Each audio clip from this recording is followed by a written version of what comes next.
Olá, professora Luciana, estou aqui para apresentar a minha aula de escoliose, conforme eu lhe enviei no plano de atividade, na atividade do plano de aula. Lá no nosso plano de aula, eu coloquei que um dos objetivos da aula era exatamente trazer clareza quanto à atualidade do tratamento da escoliose e conscientizar o aluno de como algumas condutas aprendidas lá atrás não estão mais sendo realizadas hoje em dia. Então, a ideia é passar para o aluno um formato, uma apresentação de um novo conceito de tratamento atualizado e científico, para que ele possa trazer segurança e responsabilidade, autocrítico, senso autocrítico também, para como que ele vai olhar para as escolioses do paciente dele daqui em diante. Então, eu vou espelhar aqui a minha apresentação, onde eu fiz os slides pelo Canva, e eu vou colocar em apresentar agora. Pronto. Aqui eu estou no primeiro slide, né? Deixa eu voltar lá. Eu vou tentar ser a mais breve possível, não sei se eu vou conseguir, porque geralmente eu já faço aulas desse conteúdo, mas eu faço de uma forma bem mais lenta, vou destrinchando, assim, conceitos nos seus mínimos detalhes, eu tenho aí um tempo bem maior para apresentar, mas esse aqui, eu confesso que é um pouquinho diferente para mim, porque eu estou acostumada, porque eu só vou ter 10 minutos para falar, e assim, é um assunto que demanda muito conteúdo, né? Que tem muita coisa para se aprender. Mas o que eu vou passar aqui, então, eu não vou me atentar aos detalhes, eu vou exatamente passar uma noção geral e, quem sabe, despertar aí o interesse, né, dos alunos por esse tema tão específico. Então, eu vou falar sobre a atualização no tratamento das escolioses. Eu sou Ana Paula Souza, sou fisioterapeuta, tenho 10 anos de formada, sou especializada pós-graduada em disfunções da coluna vertebral e também sou especializada no tratamento da escoliose, o tratamento conservador com exercícios específicos.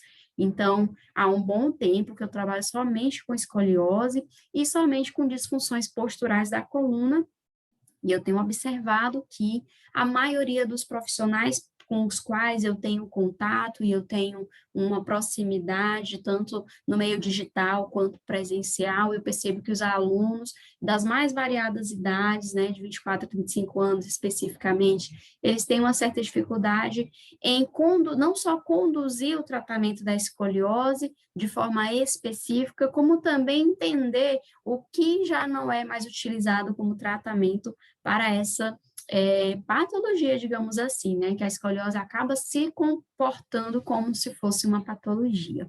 Então, o primeiro passo, assim, para a gente poder realmente abrir o questionamento sobre a escoliose é o porquê de estarmos aqui, e a gente está aqui, eu estou aqui exatamente para criar essa a pergunta na cabeça dos alunos, que é exatamente saber o que foi que mudou no tratamento da escoliose, porque eu aprendi a trabalhar com escoliose lá na faculdade, você aprendeu, todos os alunos, né, os profissionais formados aprenderam a trabalhar com escoliose, assim como a gente também aprendeu a trabalhar com outras patologias, como, por exemplo, a hernia de disco, as artroses, as patologias inflamatórias, e por aí vai, né? A gente tem uma gama de atuações aí, mas por que que a escoliose especificamente eu resolvi trazer aqui para esse tema?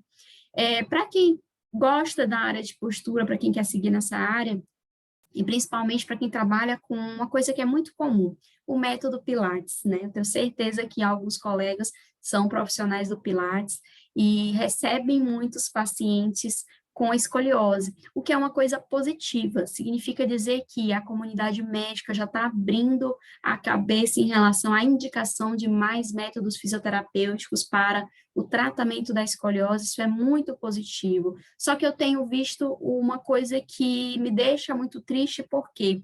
Porque os profissionais médicos, por exemplo, estão mandando os pacientes, mas os profissionais responsáveis pelo tratamento conservador não estão sabendo como lidar com essa demanda que está chegando de forma específica, de forma que ele tenha resultado.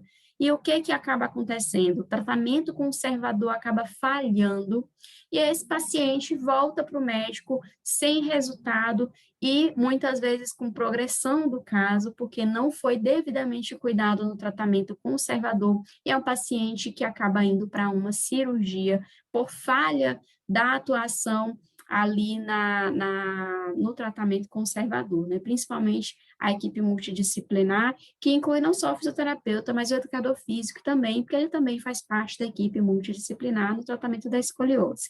Então, esse dado, especificamente na escoliose, por quê? Porque a escoliose é uma patologia que tem um curso, uma história natural da doença, onde existe um tempo hábil de atuação. Então, né, em determinados casos, a gente tem uma progressão muito alta, que pode colocar em risco a saúde do paciente, a funcionalidade do paciente, por conta da gravidade de uma evolução de uma curva, por exemplo. Então, esse foi o motivo de eu trazer esse questionamento, porque aqui está exatamente a pauta do nosso conteúdo, da nossa aula de hoje. O que mudou no tratamento da escoliose? Você que está me assistindo, você que vai assistir essa aula é um profissional que quer trabalhar com coluna, com escoliose de forma segura, você precisa entender o que mudou nesse tratamento, por que o que você aprendeu talvez não esteja mais tão atualizado assim, né? Então, eu coloquei aqui, por que algumas condutas se tornaram obsoletas? Acreditem, muitas condutas na escoliose se tornaram obsoletas, mas ainda muitos profissionais as praticam diariamente e o resultado é que o paciente não tem evolução boa e, consequentemente, falha do tratamento conservador. Mas a falta desse embasamento, dessa atualização da escoliose, ela não está ligada só ao fato de profissionais não saberem como está o tratamento atual da escoliose, porque se fosse assim, seria muito fácil, o paciente, o profissional, na verdade, ele iria simplesmente fazer um curso, atualizar, ou ler algum artigo aqui, outro ali, e ele se atualizava rapidamente no que diz respeito ao tratamento da escoliose. Mas o que eu tenho observado também é que o problema não está exatamente na falta de atualização na escoliose, mas o problema é mais profundo e está relacionado com a base de aprendizado desse aluno sobre esse tratamento. E o que eles mais relatam quando eu converso com eles, quando eu pergunto, questiono, o que faz com que eles tenham dificuldade de trabalhar com a escoliose, e eles me falam que é muito complicado, porque eles viram isso na faculdade de uma forma muito mais geral, e eles não conseguem assimilar a teoria com a prática também. Então, é uma coisa mais profunda, é um problema mais de base que a gente precisa trabalhar essas lacunas para que a gente possa ter profissionais aí mais preparados para lidar com essas escolioses. Então, por que é tão complicado trabalhar com as escolioses? Onde estamos errando? Se a escoliose for uma complicação para você, se você tiver dificuldade, pode ter certeza que em algum momento da atuação você vai errar nessa conduta, nesse tratamento. Por quê? Porque a escoliose, o tratamento da escoliose começa na admissão do paciente, na construção de um prognóstico, em uma boa avaliação, em uma boa prescrição de exercícios e, consequentemente, um bom acompanhamento dos resultados e uma boa análise dessa evolução para que o curso do tratamento tenha uma nova direção. E exatamente nesse ponto que os profissionais parecem não estar preparados para lidar com essa linha do tempo no tratamento da escoliose e acabam acabam achando tudo muito complicado. Então, vamos falar um pouquinho sobre isso, e ao final dessa aula, eu espero que você tenha uma noção melhor, uma clareza maior do que você precisa saber para você se tornar um profissional melhor no tratamento das escolioses. Eu costumo fazer essa pergunta porque eu acho interessante, porque eu faço ela no início e depois eu faço ela no final. Eu gosto de perguntar, e se chegar um caso desses para você hoje de escoliose, que emoji você daria? Será que seria um coração? Ou seja, é tranquilo, eu faço esse caso, vou avaliar, vou prescrever exercício de uma forma segura, confortável, eu domino esse tipo de caso, então eu daria um coração. Ou você daria um coração partido. Coração partido seria um coração de desespero. Eu não sei o que fazer com esse paciente, principalmente eu não sei por onde começar. Então, pensando nisso, a gente vai desenvolver aí uma linha do tempo para você entender o que tem de atual no tratamento, para que você possa saber o que fazer com esses pacientes. Antes disso, eu quero justificar o porquê a necessidade de colocar o estudo, né, a atualização em cima do tratamento da escoliose, voltada exatamente na prevalência, né, embora seja uma patologia que a gente não vê em grandes quantidades em relação à hernia de disco, por exemplo, que tem uma epidemiologia, uma incidência maior, a gente vê que a escoliose ela tem uma prevalência de 2 a 3% da população, com predominância de 80% para escolioses idiopáticas, sendo as outras 20% as escolioses congênitas e as escolioses de origem neurológica, né, secundárias. Mas as escolioses idiopáticas, que são aquelas que acometem os adolescentes, e abrindo um parêntese aqui, são as mais perigosas no que diz respeito à evolução de curvas, e inclusive podendo chegar a níveis cirúrgicos.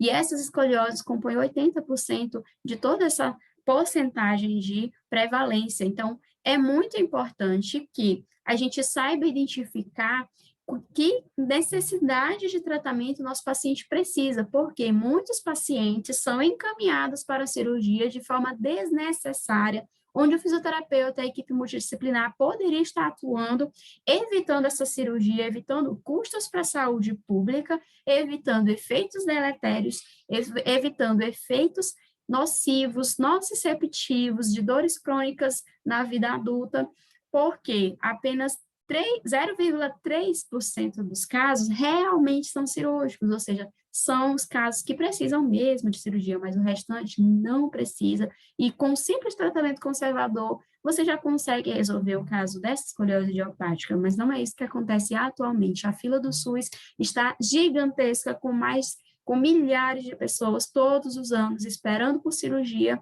sendo que elas não estão encaixadas aqui nesse 0,3%. Então, a gente precisa agir em relação a isso, e é por isso que eu estou aqui.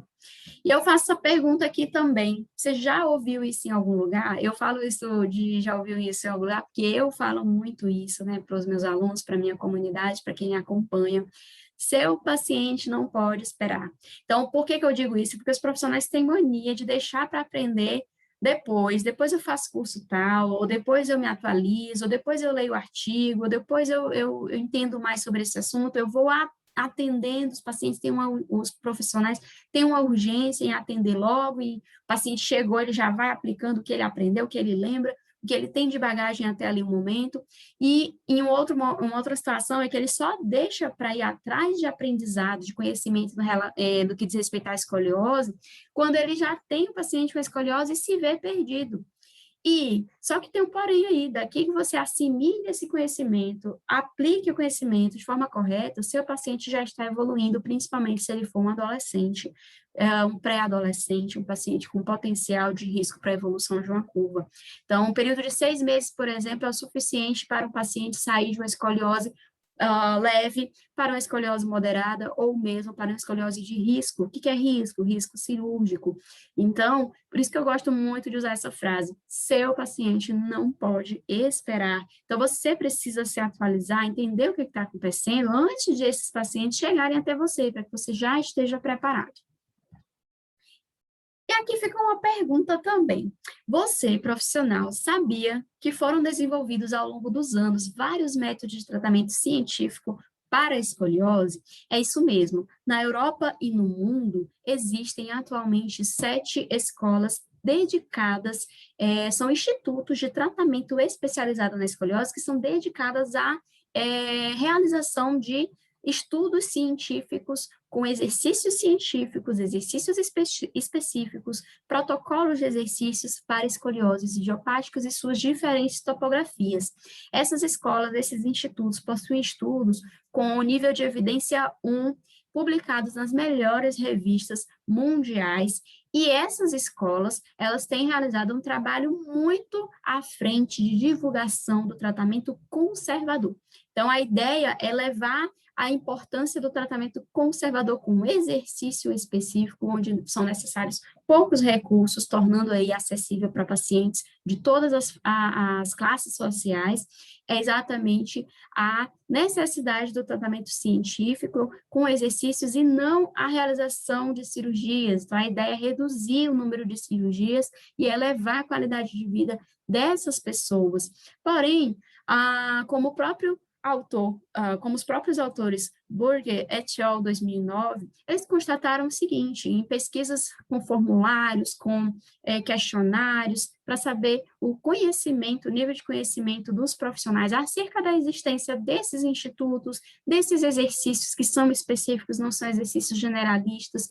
Muitos estudos estão se voltando para isso também, para saber o quão a comunidade científica precisa de profissionais, precisa estar preparada para receber essa demanda de paciente com escoliose. E o que eles constataram é o seguinte, que muitos profissionais de saúde geralmente não estão familiarizados com as diferenças entre exercícios fisioterapêuticos generalizados ou generalistas e exercícios fisioterapêuticos específicos da escoliose. É o chamado PSSE, que é uma sigla uma sigla em inglês.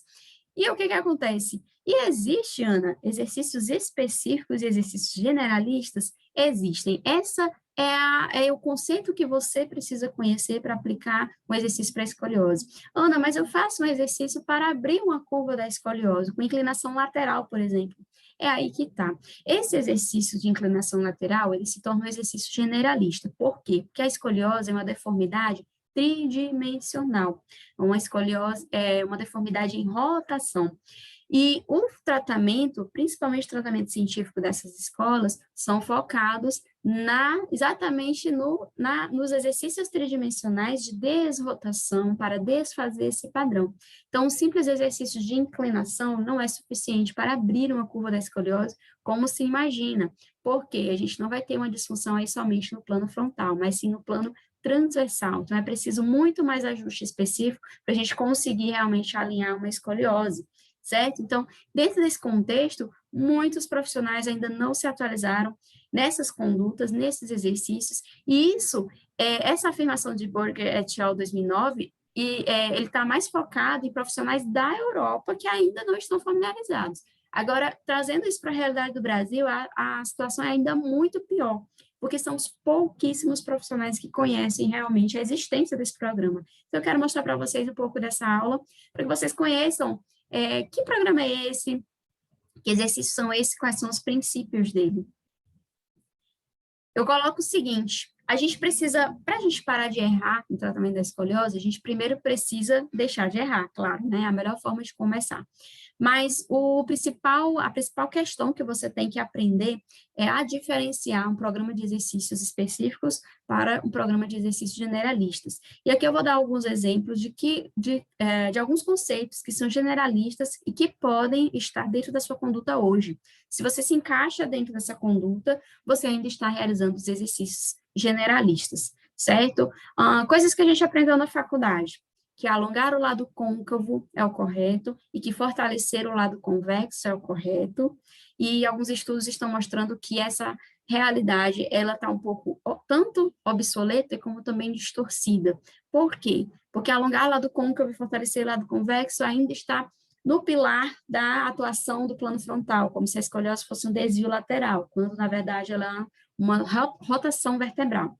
E aí, o que acontece? Se você considera alongar lado côncavo e fortalecer lado convexo, você acaba trabalhando somente no plano frontal. É o primeiro agravante dessa conduta. O segundo agravante dessa conduta é que existem pesquisas mais recentes que estão estudando a fisiologia da contração muscular.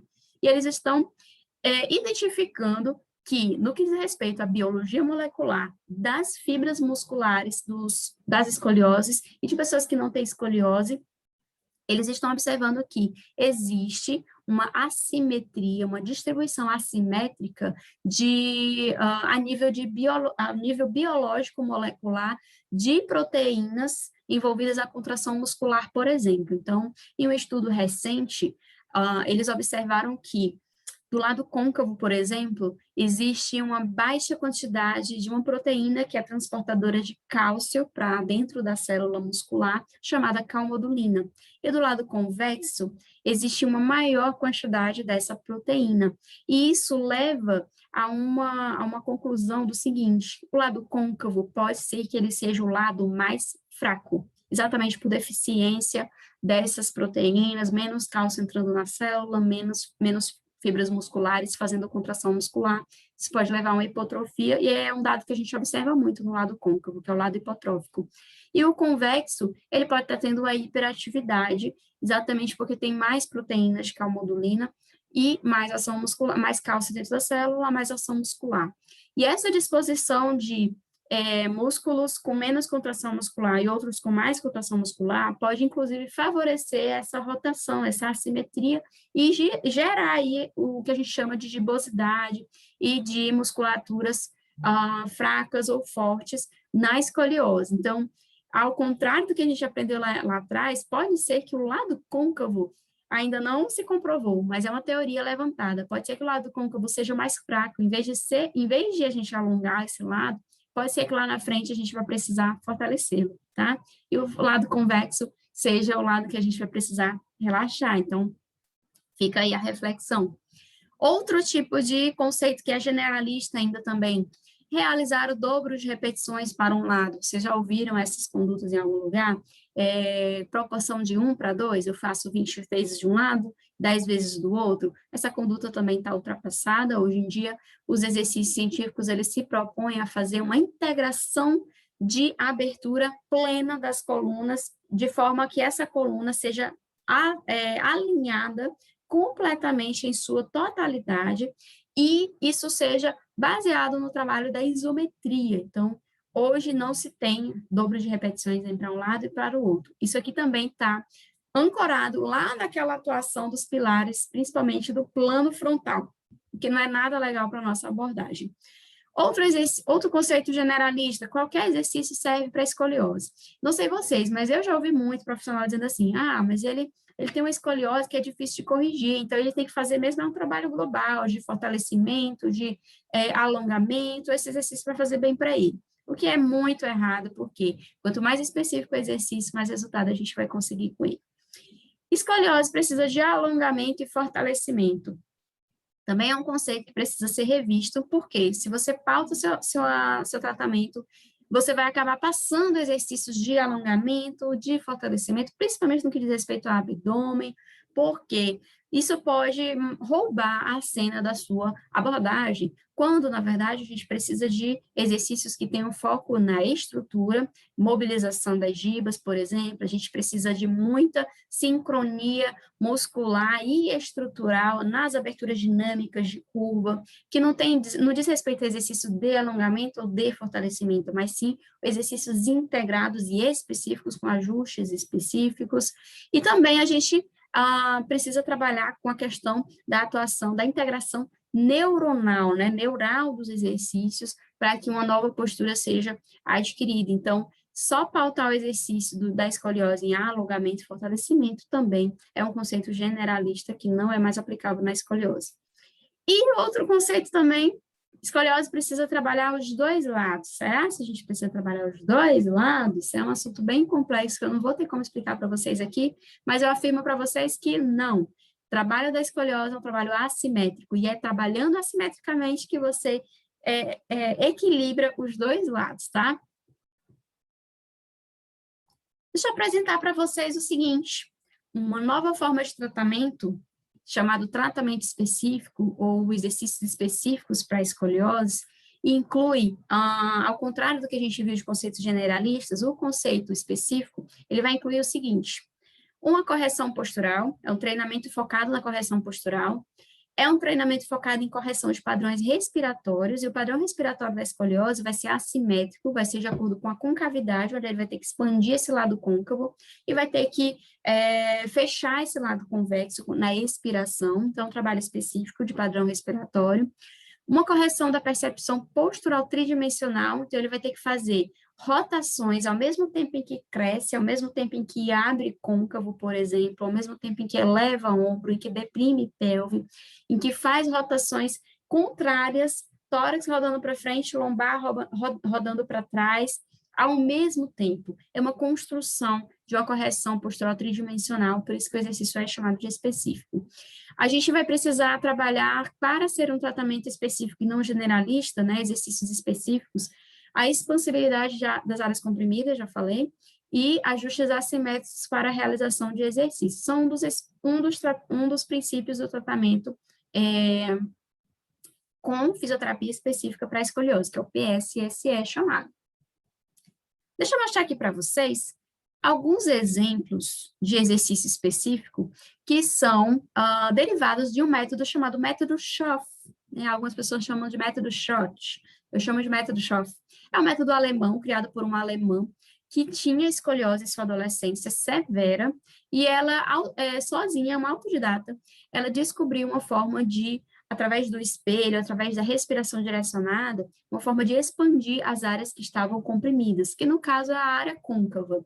E essa mulher, chamada de Katharina Schoff, desenvolveu os primeiros estudos relacionados a isso, estudos próprios que eu digo, exatamente em 1920. Posteriormente, ela viu que trouxe resultado para ela mesma e convidou algumas pessoas para que fizessem um grupo de exercícios para escoliose específicos. Naquela época, a comunidade científica já começou a notar, pessoas começaram a ter melhora, e Katharina Schoff foi levando esse método à frente. Posteriormente, sua filha se tornou fisioterapeuta, e ela hoje comanda um instituto Aklepsius, chamado de um Instituto de Tratamento Especialista na Escoliose, lá na Alemanha. É um instituto que recebe 3.000 pacientes por ano, e é de lá que derivam as 7 escolas que eu falei para vocês. A primeira é essa escola, e as demais, todas, têm os princípios do método Schoff envolvido no tratamento da escoliose. Que princípios são esses? É aqueles que eu falei: tridimensionalidade, correção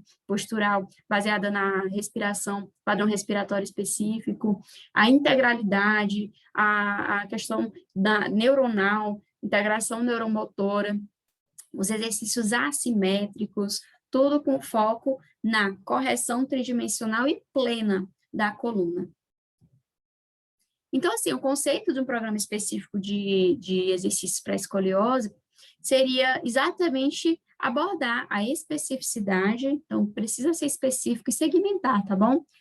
Torácica, só torácica vai ter o ajuste próprio para torácica. Lombar vai ter o ajuste próprio para lombar. Isso é ser específico, ter especificidade. E quando você faz um exercício, por exemplo, só de inclinação lateral, e você não tem essa especificidade lombar e torácica, você acaba fazendo o exercício generalista. Então, o exercício, para ser específico, ele vai precisar ter algo específico no seu ajuste. É um ombro mais alto, outro mais baixo. Geralmente, o ombro que a gente eleva, o ombro da concavidade, ele vai ficar com essa assimetria exatamente para ser específico. Essa abordagem tridimensional, o controle motor, a percepção postural. O que é essa percepção postural? É o fato de o paciente se tornar o protagonista do tratamento dele. Então, o paciente vai, através do feedback, através de espelho, através de até biofeedback por TV também, exatamente ele perceber e entender, automatizar, internalizar essa nova postura para que essa percepção postural faça parte da vida dele, da vida diária dele, das atividades, e assim ele consiga realmente um resultado consolidado de uma correção postural e principalmente da diminuição do risco de uma cirurgia, por exemplo. Por quê? Porque os exercícios específicos eles são capazes de reduzir ângulo de Cobb a ponto de tirar um paciente de um risco de cirurgia. Isso dependente também de que em alguns casos a gente vai precisar entrar com colete, tá? Mas tem os casos específicos para isso. Isso tudo, com certeza, vai afetar a qualidade de vida daquele indivíduo, porque é um paciente que vai evoluir melhor, vai ter sua autoestima melhorada e também riscos à saúde dele muito, muito diminuídos. Por isso que eu falei, é hora de se atualizar, porque a gente já perdeu muito tempo sem saber aplicar os exercícios científicos. Vocês perceberam que eu falei que o método foi de 1920? Nós estamos em 2021 e muitos profissionais nunca ouviram falar do método Schoff, por exemplo. E esse método ele vem sendo desenvolvido aí ao longo das décadas.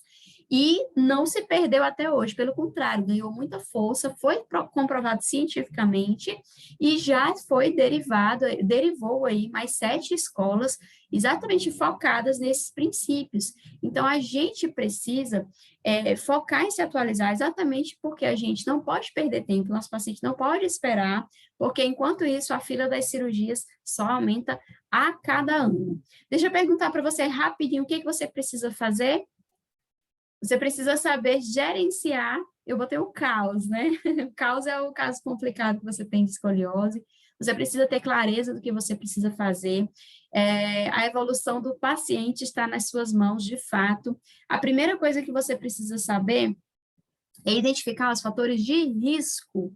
Quantas vezes você já pegou um paciente e você não soube prognosticar o risco daquela escoliose piorar? Então, rapidamente aqui, por todo o meu tempo reduzido, não vou poder entrar em detalhes, mas o que eu vou poder falar para você é o seguinte, para você considerar o fator de risco, essa escoliose vai evoluir quantos graus em 6 meses? Essa escoliose vai passar de uma curva de 15 graus para 30 graus? Essa escoliose vai evoluir só poucos graus? Ela tem risco de ir para a cirurgia? Você precisa analisar esses fatores. E tem como a gente saber isso, tá? A gente tem que considerar a idade da pessoa, principalmente o período de estirão do crescimento, que é o período que a gente precisa analisar os fatores de risco. A escoliose adulta, você não precisa se preocupar tanto com isso, tá? Porque a evolução é muito pequenininha, mas os adolescentes, sim. E aqui a gente tem que considerar o ângulo de cobre que a pessoa se encontra. Ana, mas a escoliose que meu paciente tem é muito leve, é só 10 graus. Mas se o seu paciente tiver 10 anos de idade, pode, e já tem 10 graus, a escoliose pode se tornar um problema lá na frente. Você precisa avaliar uma outra coisa chamada fator de progressão.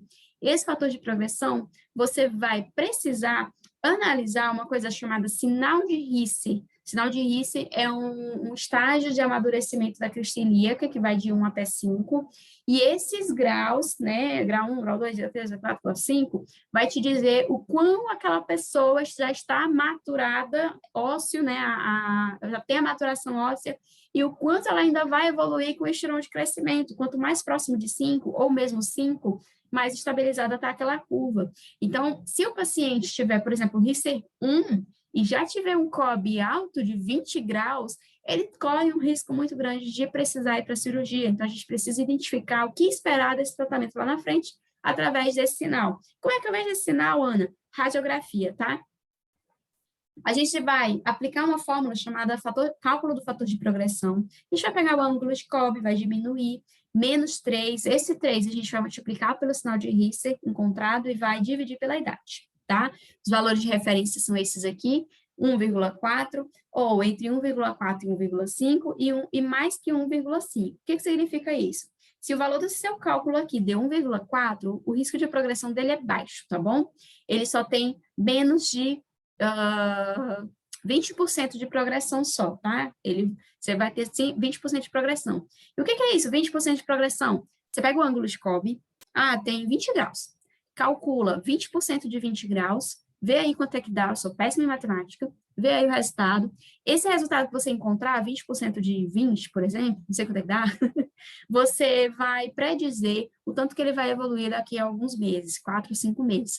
Se deu, vamos dar um exemplo aqui, deu 10. Significa dizer que ele está com 20 graus hoje, e daqui a 5 meses ele vai evoluir 10 graus, se não for feito nada, tá bom? Nenhum exercício. Então, ele vai chegar a 30 graus. 30 graus é risco de cirurgia?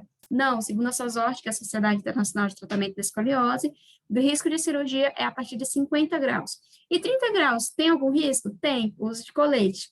30 graus já entra no uso de colete. Então, eu não quero que meu paciente chegue no colete, Ana, o que eu faço? Pega esses 20 graus que ele está, pega essa progressão que ele tem, que é de 20%, ou seja, vou dar o exemplo aqui que eu dei, que é chegar a 10 graus depois, você vai ter que fazer exercícios específicos para estabilizar esse quadro e fazer com que daqui a 5 meses, ou ele continue nos 20 graus, ou ele baixe. Muita gente acha que o tratamento da escoliose tem que ser pautado na diminuição dos graus, só tem resultado se diminuir grau, tipo, tá com 20 hoje, daqui a 6 meses você avalia e tá 20 ainda. E aí o pessoal vem chorando para mim, vem sofrendo, eu estou muito triste, muito frustrada, porque o meu paciente não diminuiu nada no COB, meu tratamento não deu certo. E eu falei, mas o que você esperava desse tratamento? Qual que é o fator de progressão dele? O fator deu tanto. Então, se o fator deu alto, médio ou alto, esse paciente evoluiu muito mais. Então, quando ele freou a progressão, você conseguiu com que o seu tratamento desse certo. Então, nem sempre você vai esperar que ele diminua grau, mas dependendo desse sinal de progressão, você tem que saber quantos graus esse paciente está exposto lá na frente, tá bom? Como saber disso? Calculando o fator de progressão. Se esse fator de progressão der mais de 1,65, ele tem 60% de chance de progressão. Então, pega o COB inicial e multiplica por 60%, que você vai saber quantos graus ele vai evoluir daqui a alguns meses, tá bom? Deixa eu terminar aqui minha aula, já está acabando, porque o meu tempo é assim, eu queria passar o dia inteiro aqui falando de escoliose, mas o que eu quero dizer com isso é o seguinte, quando você tem uma análise do fator de risco, um prognóstico, você vai poder direcionar quanto tempo de exercício ele precisa fazer, qual que é a dosagem desse exercício específico, qual que é a necessidade de colete ou não, porque o Guidelines da SOSORT, que é a Sociedade Internacional do Tratamento da Escoliose, ele diz exatamente o que a gente faz em cada caso, nos ângulos de COB, 0 a 10 graus, o que você faz, 20 a 30 graus, o que você faz, até 50, o que você faz, e aos graus no que diz respeito à progressão, também, se tem 20%, 30%, 40%, até 60%, se precisa de exercício específico, se precisa de colete, se precisa de cirurgia, tem casos, gente, que realmente é cirúrgico, tem como a gente saber disso, por quê? Porque você vai ver que a progressão é muito alta, o risco é muito baixo, ele já chegando nos 50 graus, e ele ainda tem um risco muito baixo, por exemplo, ele vai ter uma chance de evoluir muito grande, só o exercício, nem o colete vai ser suficiente. Realmente vai ter que ir para a cirurgia, mas essa é a minoria dos casos. E só para encerrar aqui minha aula, eu vou dar um exemplo para vocês de exercício específico. Ana, você falou tanto desse exercício específico, eu não sei o que é. Gente, tem uma infinidade de exercício específico, muito grande, uma gama gigantesca de exercício específico que a gente pode utilizar. E o que eu quero que você saia daqui da aula sabendo é que o exercício específico, ele tem a aplicação dele. Então, ele sempre vai estar focado em abrir lado côncavo, fechar lado convexo, abrir lado côncavo lombar, fechar lado convexo lombar. É sempre esse. Então, vai ter vezes que a gente vai precisar fazer uma inclinação e um ajuste assimétrico. E esse exemplo aqui é um exemplo desses aqui, desse que eu estou te mostrando aqui agora, ó. A gente vai ter aqui uma escoliose em S, vou falar aqui rapidamente, e a escoliose dele, ele vai ter uma convexidade e uma gibosidade aqui no tórax direito dele, tá? Nessa direita aqui dele, você vai ter uma gibosidade. Como é que a gente vê isso? Teste de Adams. E aqui na lombar, a gente vai ter o lado côncavo dele no mesmo lado direito. Então, essa escoliose é a escoliose em S, tá? Ela vai ter a concavidade. Você está vendo que no lado côncavo está mais fundo? Esse lado mais fundo, gente, a cinturinha dele está mais funda, é exatamente por conta da perda de massa muscular, hipotrofia. Lembra lá da teoria da calmodulina? Pois é. O que a gente faz aqui? Eu vou posicionar o meu membro inclinar em abertura, em abdução, né, o membro inferior do lado côncavo, porque eu preciso criar um vetor de força para a correção pela ativação da estabilização do quadrado lombar. E na região de cima, eu preciso fazer uma abertura com o meu ombro do lado côncavo do tórax dele, para que esse côncavo seja levado para o meio. Eu quero que vocês observem ao final do vídeo como a coluna dele começou e como a coluna dele vai terminar se alinhando com esse exercício bem simples, tá?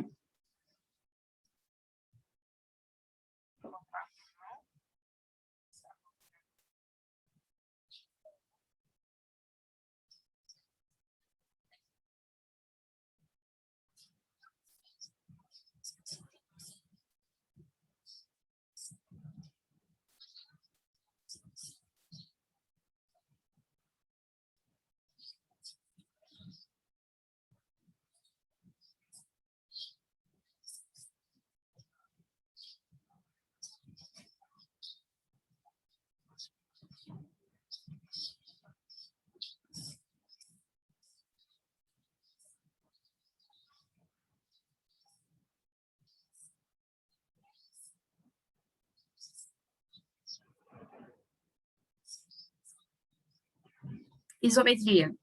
Cansa. Olha só como a escoliose dele estava, gente. Aqui você vê o S formado. Quando ele faz o exercício de isometria, você vê que alinha totalmente a coluna fica reta. Só que a gente precisa fazer o exercício científico tridimensional, fazendo essa isometria, fazendo essa instabilidade, né? Porque a gente deslocou ele lateralmente para que a gente possa integrar o pilar estrutural, funcional, neural, estabilização. A gente precisa reeducar, reativar. Aqui eu estou forçando essa musculatura que está hipotrófica a se ativar mais, a função estabilizadora dela. A gente precisa informar esse sistema nervoso que a sua coluna, a coluna dele, tem que estar naquela posição alinhada e não nessa aqui, onde ele se posiciona naturalmente, né, passivamente. O que que acontece? Ah, Ana, mas eu não vi tridimensional aqui. Uma das formas de você trabalhar o direcional é tanto fazendo essa abertura dinâmica, quanto você pedindo também as rotações. Então, quando a gente vai evoluindo o paciente, de início a gente pede só em um plano, depois a gente vai evoluindo, porque senão é muita informação na cabeça dele.